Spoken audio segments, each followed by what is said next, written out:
Hello and welcome to the City of Whittlesea Business Network podcast. I'm your host, Amy Bajada, a member of both the City of Whittlesea Business Network and Business Advisory Panel, but also a proud small business owner based in Doreen. Together with the City of Whittlesea, we're sharing local stories and insights that matter to our community of businesses. We recognise the rich Aboriginal heritage of this country and acknowledge the Wurundjeri Willem clan and Tangarang people as the traditional owners of lands within the City of Whittlesea. This podcast is all about celebrating the incredible stories of local businesses, the people, the passion and the progress shaping our region.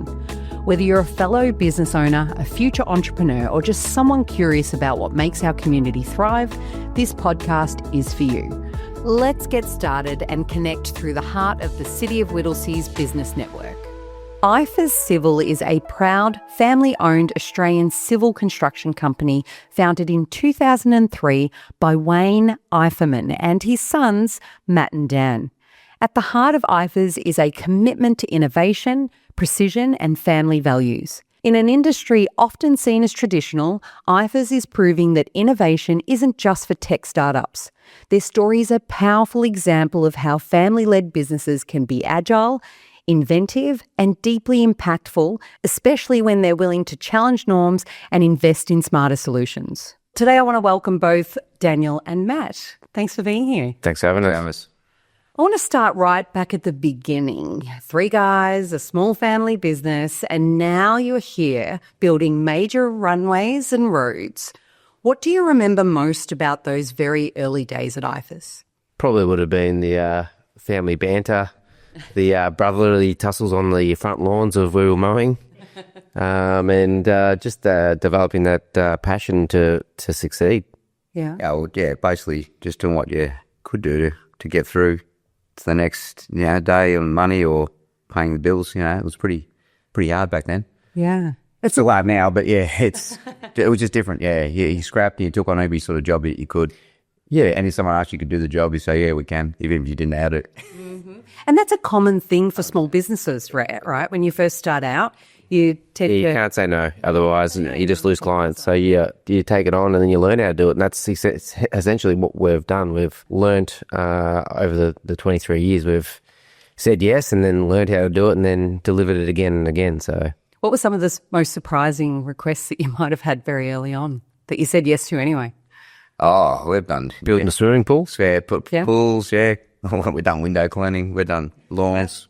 And to be honest, like today, our guys have got the tools, excavators, machines, whatever tool they needed. We had hands, hands, like a trailer and wooden shovels, wood snippers that used to zap you, all that stuff that you just got out there and didn't. And we had a lot of friends that went to uni as well, and they come and helped. So it was cool back there. What was the original plan? There was no plan. I was going to uni doing business, and then continued going to like a master's accounting, and Matt was... I was doing international business at TAFE. So. And all my mates, I'm 5 years older, but they all had apprenticeships and jobs, and I was just trying to keep up. So there was no clear direction. So it started like Eifers mowing, we started that, and Eifers landscaping, and Eifers services. Because we're doing the multiple different services, that's why we changed it to that. Yeah. And then as we grew and changed, and that's probably the key thing for our business, we've always tic-tac-toed through different sort of, markets, being the mowing, window cleaning, landscaping, excavation, pools, commercial landscaping, and led to civil works. And then it led to highly strength concrete, then it led to airport works, and then we developed an airport, division, and I've grown into that. Yeah, and also pioneering the highly strength concrete market in Australia.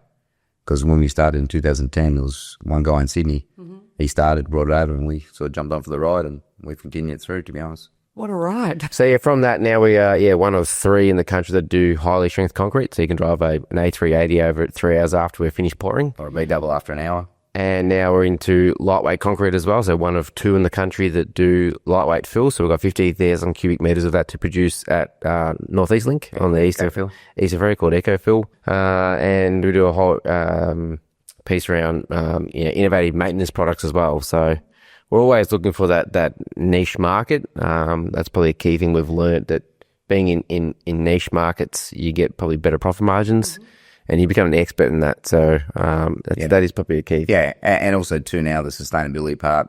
We're doing a lot in the concrete world with GL, which is different sort of cement. It's more sustainable cement. Sustainable, and the circular economy now, especially with the airport. And I think that market's letting in recyclables and. Yeah, so obviously over the year we're changing it from civil. Now we're a concrete producer. We have a batch plant at the airport. We've done a lot of trialling around R&D on sustainable concrete, so using recycled concrete aggregates in highly strength concrete on an airfield. So that's something that probably hasn't been done before, and we're really pushing the boundaries. And I guess we see an opportunity, something that really interests us, and that gives us the passion to sit there. Yeah, I suppose it's being different. Yeah. That's probably the main thing. We enjoy the challenge. Yeah. And pushing the boundaries. People say you can't do that. Well, yes, you can. But a lot of people say you can't do that. Like our dad, especially, he was a stickler for that one. He was very pessimistic in a way, and you can't do that. Well, yes, we can, and we have continuously year after year after year. So Great. Yeah. But yeah, far cry from pulling weeds and mowing lawns, that's for sure. It's a great evolution. If I can take a sidestep slightly, family businesses come with their own unique dynamic. What's it been like building something of this scale with family at its core, and how have you guys kept those values alive as the business has grown? I guess that's probably sets us apart from maybe some other small businesses that... Family-run businesses. Yeah, we are family, but I know Dan has my back and I've got his back. Yes, trust me, we've had some great conversations and arguments, and early days, as I said at the start, some wrestling on front lawns when we didn't agree, a few cut lips and things like that along the way. Nothing really bad. But nothing got resolved though. Yeah, resolved. And you know what I think? A lot of people in family businesses fail because they're greedy and they're worried about money. We don't. Yeah, we look after each other, and that's the main thing. As I said, I know Dan won't do wrong by me, and I'll never do wrong by him. That's probably a key thing. People, money changes people, and they get greedy and think, oh, why don't I have, we started. He's doing that, or he's doing that. And, I don't care what he does, and he doesn't care what I do, and that's why we probably work together. As long as we know we both are putting in, and we both know we do. Got the same values, which we have. Yeah. On stuff, that's a key one, I think. Yeah. And that's growing over time. Like now, it's just probably, I guess, more relaxed. Yeah, but you grow as you get older, and your families, you got worried about that stuff. This sort of stuff is. Yeah. Yeah. And I guess having roles established would make it a lot easier in terms of understanding. And that's probably one thing as we're growing just naturally over our business journey, is that we've sort of grown into our own sort of lanes, I suppose, what we do. We're two completely different people in regards to how we think. Yeah. But we sort of cross over. There must have been some big turning points on the way from 3 people to almost 40. Was there a moment where you actually thought, okay, this is no longer just a small operation, this is something so much bigger? What was that turning point? Look, it's been a bit of evolution on the turning point, because it's gone from this to this on the journey in 20 years. So it's been like one day I thought, we're just doing this, and then we're doing that. But now we're probably close to 50 now, and a raft of other people like subbies and stuff that we consistent subcontractors that we've grown really good relationships with them over the time. Yeah, well, there's probably 2 main points where we realised a few things had changed. One was about 2016 when we were in a bit of a crossover.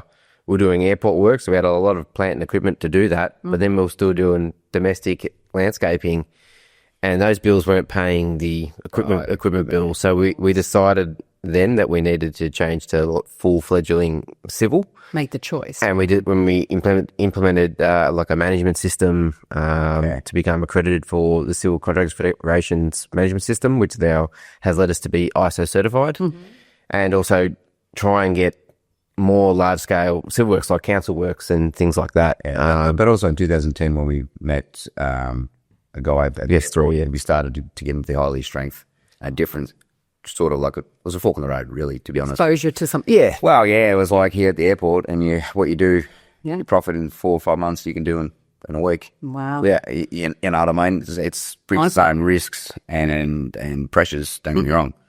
But yeah, I think we saw that and we went for it. Yeah, so it's probably 3, 2010, 2016, and then probably, what do you reckon, like 2002, 2003, just after COVID. We've sort of worked in relationships to build opportunities. And then it was pretty much a lot of me and Dan. It was like, well, with families, work, actually being on site still sometimes, airport runways till 5 a.m, getting up at 8 a.m. to take meetings, it sort of cooked you a fair bit. So we realised that we need to start employing some people to assist us and getting good quality people that have some industry experience and connections and be able to open doors where we're two blokes from the Diamond Valley that pulled weeds and mowed lawns. Yeah. We haven't had exposure to big tier companies, John Holland and, you know, Len Leases and people that are like that, or major project where you got the connections to open avenues or be able to get on jobs. But through all that, we've still kept our core values. Yeah. Even creating all those opportunities for yourself along the way. And added to them. I think that's very important. Kept that family business feel. Yeah. You know, because everyone we know at our business, you know, it's starting to get more when you don't sort of know exactly what they're doing. But over the years, we've known everyone. Yeah, it's essential. We know their name. We know who they are. They're not just a number to us. They're a person, and we look after all their employees. Yeah, I think that matters. Definitely. And then, you know, and it comes backwards from the people you employ. They look after you. Fabulous. I guess the essential thing is, because we come from, I guess, the blue collar part, is that we will get on the shovels with them. It's like, I wouldn't expect them to do something that I wouldn't do next to them. So and they would respect that. 100%. Sure. Yeah, definitely. Well, speaking of civil construction, it isn't usually known for shaking things up. What made you decide to challenge the "this is how it's always been done" mentality and lean into some new tech and materials? I just think you got to evolve, and is a better way to do it. Go do it that way. You know what I mean? A lot of people say, "Well, for concrete dries in 28 days." No, it doesn't. Yeah. You know what I mean? Why be the norm? I think. I think essentially also Australian specifications are quite high compared to the rest of the world, but our innovation was quite low. Right. Some of the European countries in America, it's almost the opposite. Innovation is essential, and the specs, I guess, adjust to that innovation growth. So that's, I think, something key in Australia we need to look at. Yeah, departments need to change. Okay, you had a bit because just certain specifications restrict innovation because it says you can't do that. So that is like a barrier. All innovation is for this specification when it can't be. They're different. They try and apply a spec to an innovative product, but they're different. They're completely different, and that's the expedient concrete. So, as an example, you know, they were trying to apply an airport pavement spec for normal concrete to an expedient pavement concrete. They're two different products. Yeah. Yes, they're concrete, but one dries in about an hour. One drives, in 28 days. Do you have support from others in your industry? We do now. I reckon in the last 2-3 years, you've seen a lot more drive from, I guess, organisations. But also educating designers and it's getting out there and showing a difference, and then they become along to the right. I think there's been a bit of more of a mandate from government as well to drive innovation and probably sustainability, and sustainability requires innovation. Yeah. So they sort of go hand in hand. Yeah. And these sorts of barriers, I guess, often do require a community, don't they, to come together regardless of competition. Yeah, definitely. Yeah, definitely. You've made sustainability a focus in the industry where it can be tough to balance both cost and innovation. What does that look like on the ground for you, and why does it matter so much? I guess it's finding opportunities where we can, say, example, use circular economy stories. So using a product that we might demo from one part and then use somewhere else. An example, at the airport, they had a road that they needed to get redone. Using our connections in the industry, we know there's products, called, say, foam bitumen binder, which is a company called Roadstone, recycling out in Melton.